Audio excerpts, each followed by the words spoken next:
किसी ने क्या खूब कहा है कि इंसान को कभी हिम्मत नहीं हारनी चाहिए, क्योंकि पहाड़ से निकली हुई नदी ने आज तक रास्ते में किसी से यह नहीं पूछा कि समुद्र कितनी दूर है। हेलो नमस्कार दोस्तों, मैं हूं दिनेश शर्मा, आपका दोस्त और होस्ट। दोस्तों, आज अपने प्रोग्राम एक मुलाकात में एक ऐसी ही मशहूर हस्ती से हम आपको मिलवाने जा रहे हैं जिन्होंने जिंदगी में कभी हिम्मत नहीं हारी, और वो आज एक मशहूर मॉडल के साथ साथ एक समाज सेविका भी है। जी हाँ, मैं बात कर रहा हूँ हिमानी खरे जी की। नमस्कार हिमानी जी। नमस्कार सर। हिमानी जी, आपका हमारे YouTube चैनल में स्वागत है। थैंक यू सो मच कि आपने मुझे प्लेटफॉर्म दिया सर, कि मैं अपने बारे में कुछ बता सकूं। हिमानी जी, जैसा हमने आपके बारे में कुछ न्यूज़पेपर्स में, कुछ सोशल मीडिया में सुना है कि आप एक समाज सेविका के साथ साथ एक मॉडल भी हैं और एक कुशल गृहिणी भी हैं, तो आप इतना समय कैसे निकाल लेती हैं अपने लिए? हमारे दर्शकों को बताएंगे प्लीज़। सर, मैं टाइम निकालना पड़ता है मुझे, क्योंकि सबसे बड़ी जिम्मेदारी है मेरे पर फैमिली की, और उसके बाद बच्चे, परिवार, इसमें इतना इन्वॉल्व हो जाती है एक लड़की की, उस पर टाइम नहीं होता है, जिसके चलते वो अपना सपना छोड़ देती है। बट मैंने अपना सपने को पकड़ के रख रखा है, क्योंकि मुझे पता है कि अगर आज मैं बढ़ूंगी तो साथ साथ मेरे बच्चे, मेरा समाज, वो भी बढ़ेगा। मैं ना सोती हूँ, ना मैं टाइम पर खाती हूँ। इसके चलते बस मैंने यही सोच रखा है कि बस मुझे कुछ करना है लाइफ में। तो पूरा सपोर्ट मेरे हस्बैंड का है, क्योंकि आज मैं जो यहाँ पर हूँ वो मेरे हस्बैंड की वजह से हूँ, क्योंकि जब मैं कुछ करना चाहती हूँ तो वो मेरा सपोर्ट मेरे हस्बैंड, बच्चे संभालते हैं, और मैं अपने लक्ष्य पे होती हूँ उस टाइम। जी, आदमी को कभी हिम्मत नहीं हारनी चाहिए और उसको पूरी कोशिश करते रहना चाहिए, क्योंकि कोशिश करने वालों की कभी हार नहीं होती। हाँ जी सर। हिमानी जी, हमने ऐसा सुना है कि आपके कैरियर की शुरुआत एक पहल एंटरटेनमेंट चैनल, एक पहल NGO से हुई थी, तो आपको फर्स्ट टाइम ज्वाइन करके कैसा लगा और इसमें क्या क्या काम आपको करना पड़ता था? जी सर, इसकी शुरुआत पहल रिफॉर्म NGO से हुई थी। सबसे पहले मैंने जॉब सर्च की थी, तो उस टाइम मुझे पहल रिफॉर्म के बारे में पता नहीं था।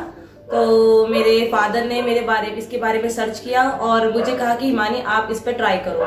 क्योंकि उनको पता था कि हिमानी को समाज सेविका बनने का बहुत शौक है, हेल्प करने की बहुत उसमें जुनून है। तो मेरे पापा ने इस फील्ड में मुझे डाला। उसमें मैंने देखा कि कैसे मैंने शुरुआत में महिलाओं पर होने वाले अत्याचारों के लिए एक आवाज उठाई थी, जिसमें एक छोटे छोटे मुद्दों पर घर में लड़ाई झगड़े हो जाते हैं, तो ये मुझ पे बिल्कुल बर्दाश्त नहीं होता था। तो मैंने बस सोचा था कि मुझे बस अब इसको स्टॉप करना है। तो तब से मैंने अब तक बस महिलाओं के लिए जागरूक करने के लिए, एक बार अपने समाज को उठाने के लिए मैं लगी हुई हूँ कि शायद शादी हो जाए, आप अपने सपने मत छोड़िए, क्योंकि आज आप उठोगे तो आपके साथ आपका परिवार, आपका समाज उठेगा।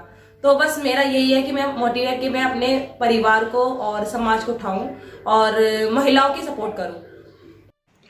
जी, आजकल तो बेटी बचाओ बेटी पढ़ाओ पे काफ़ी जोर दिया जा रहा है, और जोर दिया भी जाना चाहिए, और वैसे भी लड़का और लड़की सब बराबर होते हैं। हाँ सर, बिल्कुल सही कहा आपने।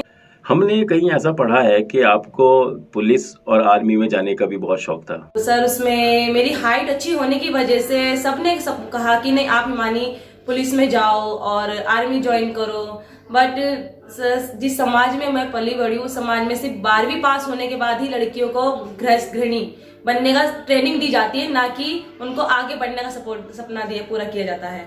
तो उस टाइम चूल्हा चौकी यही चीज सिखाई गई थी मुझे। मैं अपने सपने को छोड़ती चली गई, बट मेरे पापा का पूरा साथ था। उन्होंने कहा नहीं हिमानी, आप करो। लेकिन सर, बस घर में थोड़ी दिक्कत होने की वजह से मैं ये सपना पूरा नहीं कर पाई। अभी सन 2020 में जब लॉकडाउन का समय था और देश बड़ी मुश्किल से गुजर रहा था उस समय, और हर आदमी बहुत परेशान था, तो हमने देखा है कि उस टाइम आपने एक मिसेज फेस ऑफ इंडिया में कुछ पार्टिसिपेंट लिया, तो वो आपको प्रेरणा कहाँ से मिली और आपको कैसा लगा?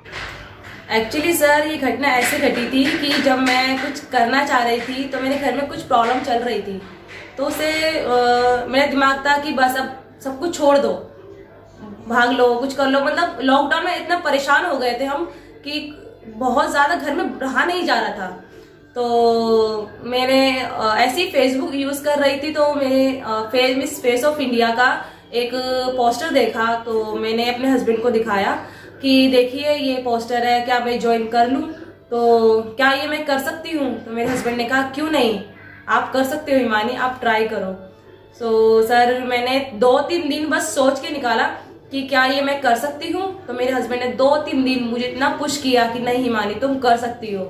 बेशक मैं उसमें गई, उसके बाद से मैं पीछे मुड़ के नहीं देखा सर, और आगे बढ़ती चली गई। हिमानी जी, कुछ अखबार की कटिंग और कुछ क्लिपिंग है हमारे पास जो हम अपने दर्शकों को अभी दिखाना चाहेंगे।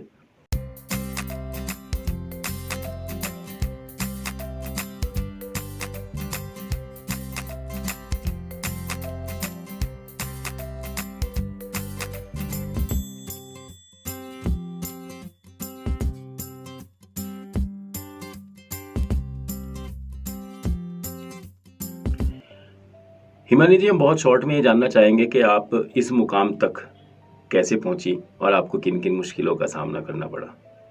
सर शुरुआत तो मेरी पहली टीवीएस ऐड से हुई थी, जो आपने देखा होगा शुरू में इच्छा पूर्ति यंत्र होते हैं, इस टाइप की टीवीसी ऐड की थी। उसके बाद से शादी के बाद ही मैं 3 साल स्टॉप कर दिया था कि बेबीज हो गए थे। उसके बाद ये लॉकडाउन के बाद से फिर मैंने मिस फेस ऑफ इंडिया के बाद से ये जर्नी स्टार्ट की है, और मैंने लगातार पेजेंट किए गए, 10 से 11 पेजेंट मैंने पार्टिसिपेट किया, 2-3 में विनर भी हो चुकी हूँ, और मतलब इतना मैंने बस अवार्ड्स जीते। तो ये चीज मेरे को लगता है कि अभी स्टॉप नहीं करना है मुझे, अब और बढ़ते जाना है। हिमानी जी, अभी हाल ही में मदर टेरेसा फाउंडेशन की आप जनरल सेक्रेटरी बनी है दिल्ली की, तो जो कि अपने आप में बहुत बड़ी एक फाउंडेशन है। तो इसमें आपको ये पद संभालते हुए कैसा लगा और आपको क्या क्या काम करने पड़ते हैं इसमें? सर इसमें वर्क ये होता है कि किसी को मतलब हेल्प की ज़रूरत है, ब्लड की, या फिर किसी को राशन की है, या फिर कोई भी नीड होती है तो मैं उनका प्रोवाइड करवाती हूँ। अभी जस्ट किसी को ब्लड की ज़रूरत थी तो कल ही मैंने मदर टेरेसा के ज़रिए उनको ब्लड प्रोवाइड करवाया है। तो मैं बस छोटे मोटे अभी शुरुआत है सर, लेकिन मैं इसको आगे बढ़ाना चाहती हूँ और किसी की हेल्प हो उससे ज़्यादा करना चाहती हूँ। बहुत अच्छा काम कर रहे हैं आप, बहुत अच्छा काम कर रहे हैं। अभी हाल ही में एक और आपका इवेंट आने वाला है 8 मार्च को, इंटरनेशनल वुमेन डे के उपलक्ष्य में। उसमें आप क्या पार्टिसिपेंट ले रही हैं और वो किस तरह का काम उसमें है, आप थोड़ा सा हमारे दर्शकों को बताएंगे? सर वो पार्टिसिपेंट नहीं है, वो एक्चुअली क्या है, जो महिला सशक्तिकरण है उनके लिए महिलाओं को वुमेन्स डे पर अवार्ड दिया जाएगा, जिन्होंने अपने समाज में अपने परिवार के लिए मतलब अपना नाम कमाया है और अपनी मेहनत करके आगे बढ़ी है, उनको सम्मान दिया जाएगा। तो इसमें मैं बहुत लकी हूँ कि वो सम्मान मुझे मिलने वाला है। ग्रेट। हिमानी जी, अंत में आप हमारे दर्शकों को क्या मैसेज देना चाहेंगे, क्या उनको बताना चाहेंगे? सर यही बोलना चाहूंगी कि दुख और सुख हमारे साथ ही है, और हमें दुख को भूलकर चाहे कितनी भी बड़ी प्रॉब्लम क्यों ना हो, हमें बस आगे बढ़ते रहना चाहिए। क्योंकि आज हम बढ़ेंगे तो हमारे बच्चे हमें देख के सीखेंगे कि हमारे मम्मी पापा ऐसे हैं, तो वो हमसे और बेटर करना चाहेंगे। तो हमें बस आगे बढ़ते रहना चाहिए, क्योंकि अगर वो हम करेंगे तो हमारे आने वाली पीढ़ी, हमारा समाज वही सब करेगा। बहुत बहुत धन्यवाद हिमानी जी, आप हमारे साथ जुड़े, हमारे साथ इंटरव्यू किया, उसके लिए बहुत बहुत धन्यवाद। थैंक यू सर, आपका कीमती समय हमने लिया। नहीं, thank you so much sir. धन्यवाद। और दर्शकों, आपका भी बहुत बहुत धन्यवाद। Thank you.